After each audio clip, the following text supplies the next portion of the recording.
Everyone loves a good comeback story, and in video games, No Man's Sky is probably seen as the comeback story. Although it started off strong with 200,000 concurrent players on launch with a budget of about £3.50, No Man's Sky was struck by the biggest curse in all of video games. Uh, Gamers didn't like it that much. Despite all of this, No Man's Sky managed to turn the backlash into a game that is still being played 4 years later.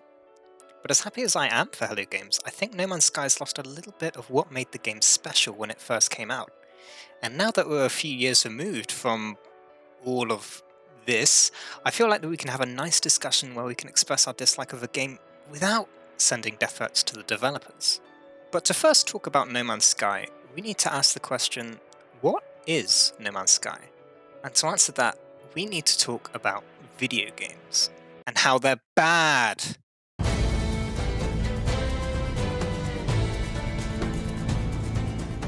Look, I really don't want to be all angry, furry gamer on YouTube with his arms folded here, but I don't think that I've played that many high-budget games that have really grasped me in recent years, or at least any that I've found interesting. If you've played Far Cry 3, then you've played Far Cry 4, and Far Cry 5, and Watch Dogs, and Assassin's Creed. These are all open-world games with a story where you engage in combat with various enemies, climb up towers, perhaps do a bit of stealth. There's some collectibles thrown in for good measure, and a story which is not too political to upset anyone. And this does make sense when you think about it, because these games are big budget affairs, and if you try to do something risky and it doesn't work, then you've lost out in a pretty major way. It's much better to do something safe that you know people will buy than Capitalism is anything bad. new. Capitalism is bad. Capitalism is bad. It's why we see a lot of trends in games that follow into each other. Call of Duty's multiplayer is successful, so now every game has to have some kind of multiplayer tacked onto it. Minecraft is successful, so now every game that's out there has to have crafting. So it's no surprise that the most interesting games we see nowadays are short, small budget ones, with a handful of ideas done really, really well. What I'm getting at is that there are a lot of us out there playing the same games, which I think is a shame. I feel like we've only explored a tiny section on the spectrum of what games can do, and makes us feel, and oh no, it's the wanky alarm.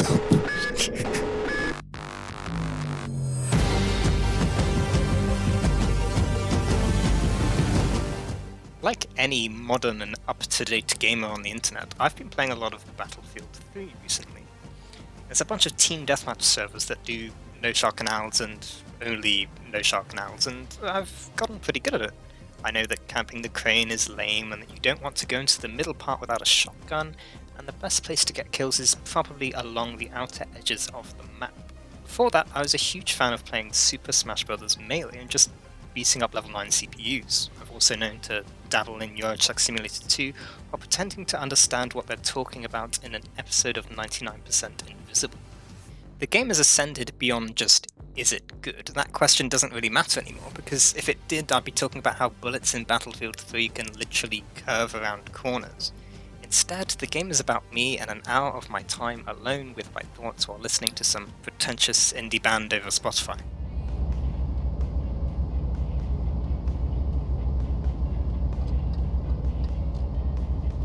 This is an example of what I would like to call a tranquil game. A game that is so mindless and easy to play that you can zone out and think about other things. I'm not the only one here. Destiny 2 has been a bastion for many of its players. They know that every day you can log on, do some raids or crucible matches or whatever it is Destiny players do. I've not played it in a while. The gameplay loop is so straightforward and satisfying that you only need to learn how to shoot people in the head for about 5 seconds before you get the idea. From then on, it's just a gradual refinement of your skills at your own pace, no real effort required. This is what launch No Man's Sky was, but I think it's slightly different here. In my opinion, No Man's Sky was specifically designed as a tranquil game, instead of stumbling into the role with a fully loaded M16A4 grenade launcher attached for. You wandered from point to point to point, and once you got there you would receive some kind of incremental upgrade, such as more slots for your suit or a new alien word, and that's it, that's the game. And aside from a few tweaks here and there, that was all it needed to be. It was a perfect balance. The distance between points were far enough away where your mind could wander, and enough emergent gameplay would happen so as not to be completely boring. Unfortunately, gamers weren't happy. Hello Games spent the next few years updating their game in various ways and adding new content. Let's take an extensive look at the history of No Man's Sky updates. Goodness, that's a lot of updates. What was the synthesis update about? When did that happen? Okay, look. The only thing that you need to understand is that it started to go a bit pear-shaped around here. No Man's Sky added lots of different things in lots of different places, so instead let's just look at everything as a whole and then cherry pick things that I think are bad in order to strengthen my argument.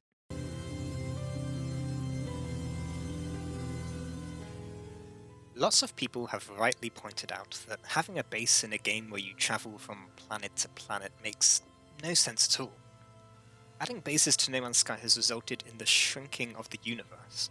What was an incomprehensibly large network of star systems can now be crossed in a matter of seconds thanks to portals, which is funny because they did actually add portals to No Man's Sky before base building really became the main focus. Finding one was a pretty rare occasion and you had no idea what would lie on the other side.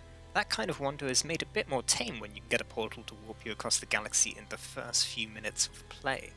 The bases themselves result in an increase on the number of needed resources.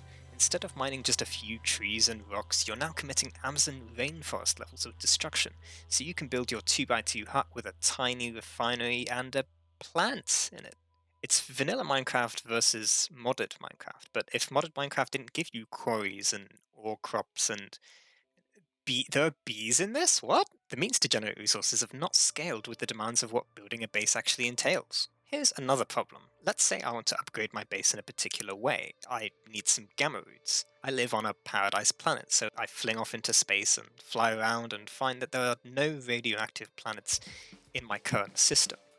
I warp off in a random direction to the closest system with the highest number of planets, and with luck, there it is. I fly down and make a quick landing, take my gamma roots, and leave. I fly to the nearby space station, warp back to my base. Job done. There's something here that's been taken out of focus: the exploration. Hello Games have spent so much time on tweaking this insane procedural generation algorithm to create some genuinely interesting and beautiful planets, yet you've barely spent any time exploring them. The gameplay loop has changed thanks to bases and other things, from a simple go here, go there, explore this planet, move on to the next one, to something that's just way too complicated for what the game actually is. This was fine for the first few patches, because building a base wasn't the focus. I never did get one running until Atlas Rises, and even then there wasn't much pressure to actually use them. If anything, it was actually a good distraction from the rest of the gameplay rather than being the main focus. Come next, however, this all changed. Bases are now integrated so closely with the game that you have to put in an incredible amount of effort to actually avoid making one. If you play No Man's Sky and want to make any meaningful progression, you'll need a base.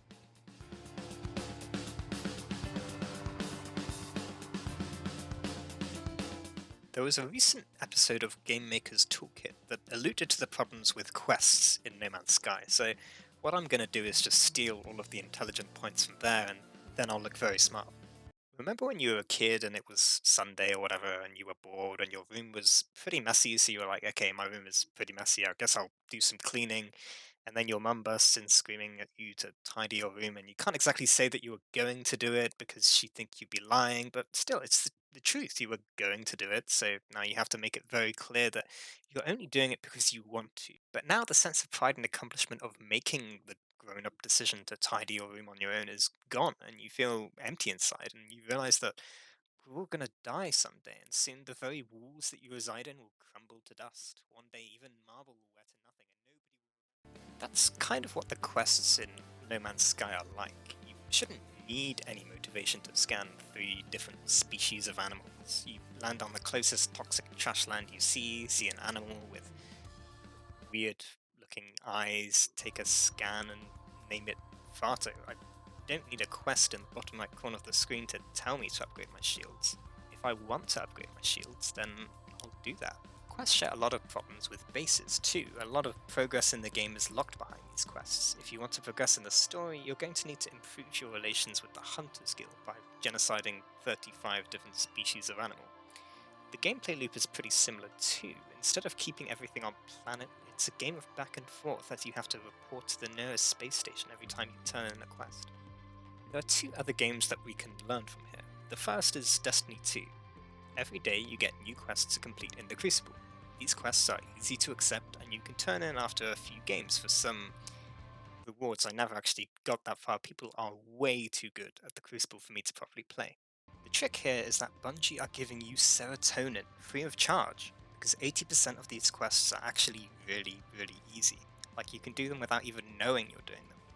I'm amazing at video games anyway, so I'm probably just going to land 3 headshots in my next match no matter what. The majority of these quests means I don't actually have to go out of my way to do them. I'm rewarded for simply playing the game, yet at the same time my caveman brain that's used to foraging for nuts and berries thinks I'm achieving something.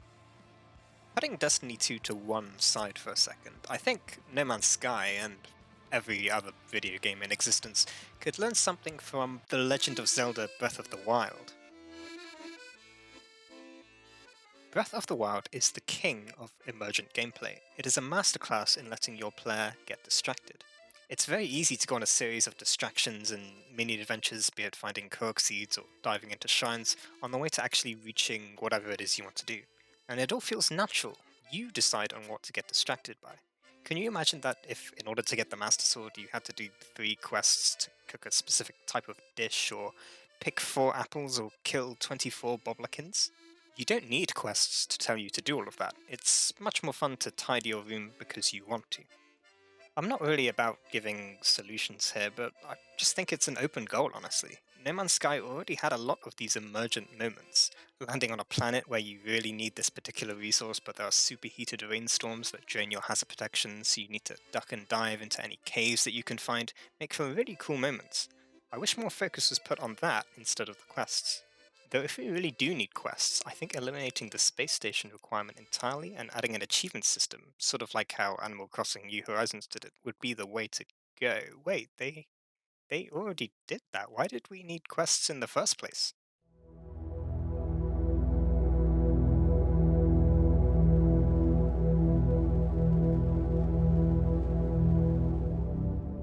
So No Man's Sky has a story now, and I'm gonna be honest, I don't really know what it's about, and there's definitely a reason for that.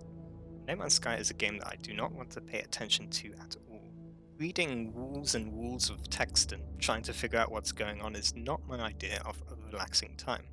The story itself has some kind of Cthulhu vibes to it, where you're meant to feel very small and insignificant, I think, and maybe the galaxy is a simulation or something. I really don't know. It's neat, I guess, but I wish they just hadn't bothered. No Man's Sky is about making your own path through the galaxy. Following the dotted line from one place to another is not my idea of fun.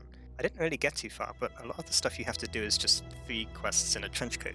And at risk of sounding like a broken record, it's shifted the perspective of the gameplay entirely. There's very few times where you're required to just walk around on a planet and take in the atmosphere. I don't really have too much of a bone to pick here though.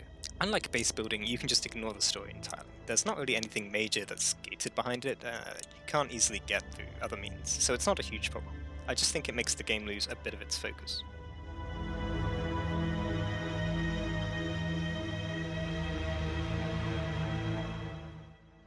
Okay, so this is where I Joseph Anderson you all here by saying that you've been tricked.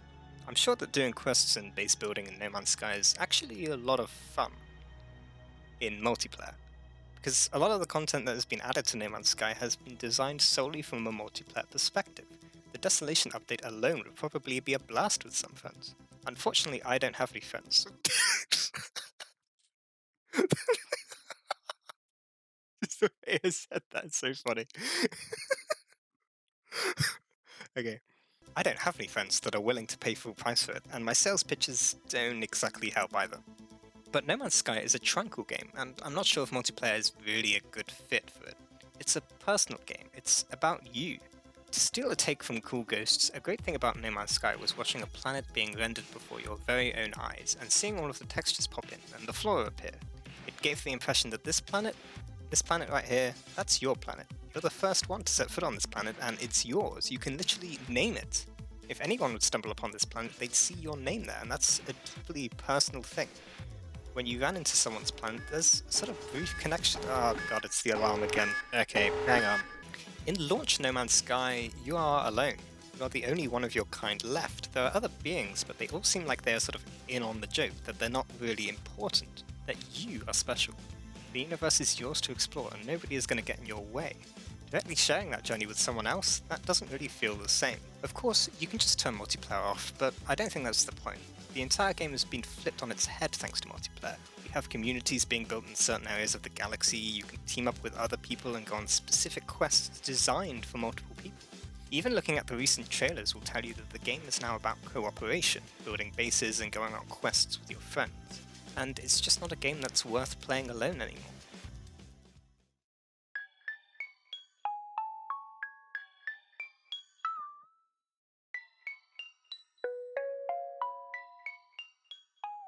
We've seen this game before. No Man's Sky has turned into a worse version of the games that it's trying to turn into. If you want to build a base where you gather resources and tame animals, then I'd recommend Ark Survival Evolved or Minecraft. If you want to party up and go on some quests, then may I recommend Destiny 2? No Man's Sky was unique in what it offered, and has now moved towards what every other game offers: base building, quests, multiplayer, a power system, a storyline. But the problem is that all of these things it does badly. Whether it was in response to the backlash or Hello Games' own decision, No Man's Sky has turned into every other game out there. It has been. You be suffocated. I don't think that's actually how you check notes. Just scrunch them.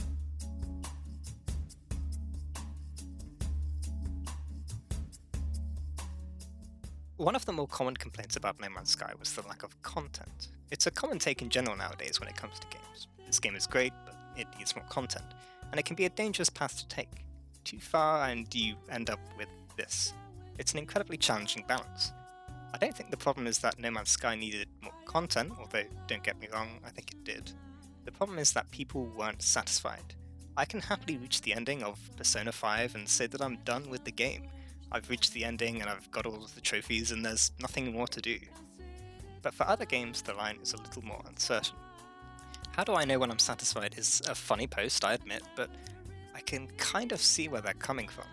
It's the expectation nowadays that the game you purchase lasts as long as possible. It might get to a point where you're not even having fun anymore, but you soldier on regardless. I hate it when people try and put a price per hour on their game as if that's the only good metric. So when we do see a game that doesn't have a lot of content, it raises alarm bells. But No Man's Sky was not that kind of game. It was never about the sandworm, it was about knowing when you were satisfied. You don't see a lot of people complaining about Euro Truck Simulator 2's lack of content because, well, the content is that you drive a truck. That's the expectation. There's enough cities to drive by and roads to cruise along so you're not just seeing the same thing over and over again. No Man's Sky is in the same boat, or I guess the same cargo shipping container. It's a game where the loop of play is the same thing, but in slightly different scenery, with a few different surprises and distractions along the way. This doesn't mean I think No Man's Sky didn't need any new content. There was definitely something to be said about the variety of planets, especially in the early days. Having different things to do once you've reached the point where you need to go would have been perfect. But if we're going to add more things to do, I don't think base building or quests are really the best things to add.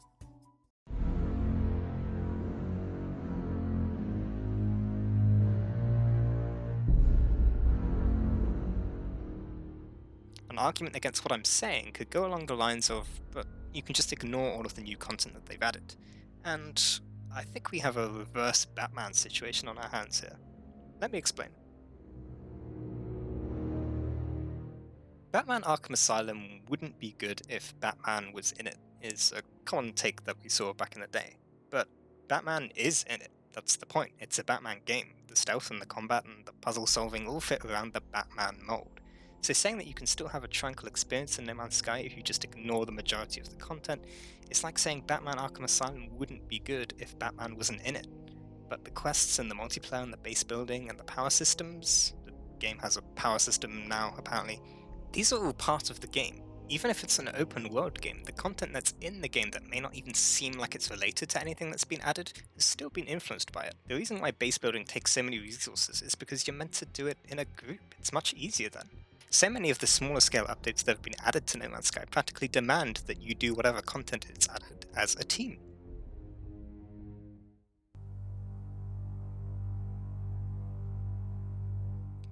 A big point of contention in the No Man's Sky community at the moment is the fabled variety update. Many people have noted that, while they enjoy all of the new additions Hello Games have made, they would love to see an update that focuses on the variety of planets and exploration.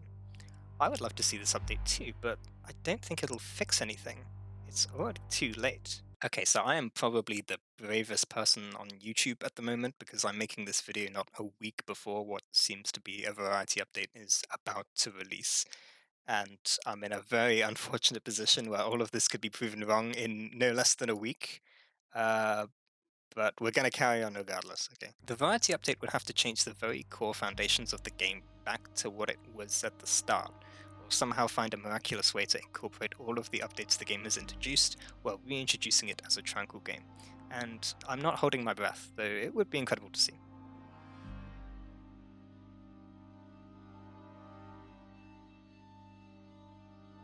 There seems to be a trend on YouTube where the video essay that someone makes is the definitive source of all truth about something, 100% comprehensive and 100% correct.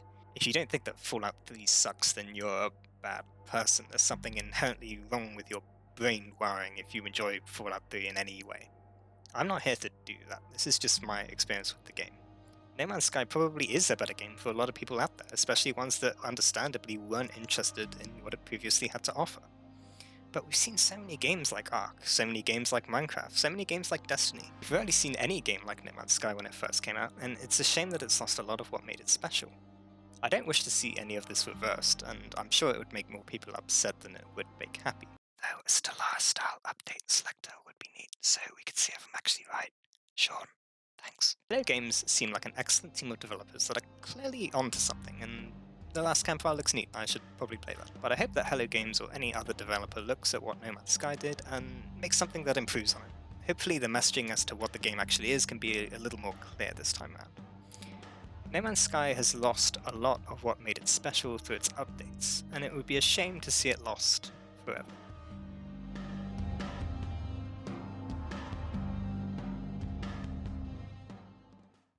Okay, hello, thank you for watching. I don't usually do these kinds of things, as I'm sure you can tell, but I hope you enjoyed it. If you want more, then too bad, because this is the first and probably the last one that I'm ever going to make. But if you do want to read some words that I write and put that into your eyeballs, then you can go to videogamesabad.co.uk. Also, if you're the same as me and loved the tranquil experience that No Man's Sky brought, there's one game that I didn't mention earlier that I would highly recommend, Among Trees. I don't want to say too much, but it's clear the developers know what they're doing, so when it comes to the gameplay loop there. It's an early access too, so let's hope it goes from strength to strength. Right, thanks.